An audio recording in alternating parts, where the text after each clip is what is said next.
A shaking of the hands in Israel as U.S. Special Envoy Steve Witkoff meets with Israeli Prime Minister Benjamin Netanyahu.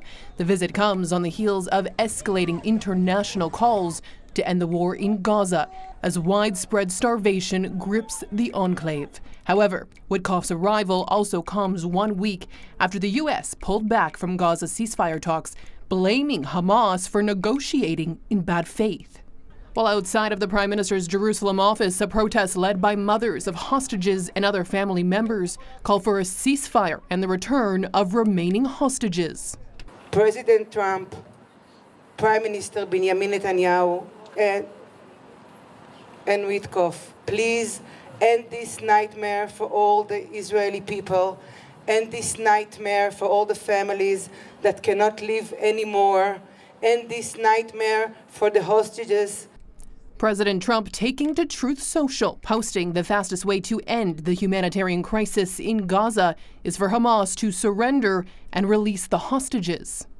While the U.S. Secretary of State Marco Rubio called plans by the United Kingdom, France, and Canada to recognize a Palestinian state irrelevant and counterproductive. We see the suffering in Gaza.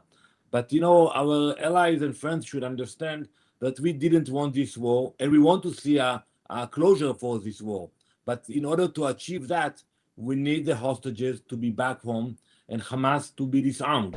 In Gaza today, explosions and smoke could be seen around Khan Yunis as children played in a courtyard with debris not far from the latest blast, while others continue to search for food. You have hundreds of trucks waiting on the other side of Rafah crossing, wanting to come in, but there is still no mechanism in place or a willingness in place to allow those to come in. Simply put, there is also no electricity, there is no oxygen. These are sporadic. Now, President Donald Trump's special envoy to the Middle East, Steve Witkoff, and U.S. Ambassador to Israel, Mike Huckabee, will travel to Gaza on Friday. That's according to the White House. Both are expected to inspect the current distribution sites and secure a plan to deliver more food and talk to Gazans on the ground. For City News, I'm Alessandra Carneiro.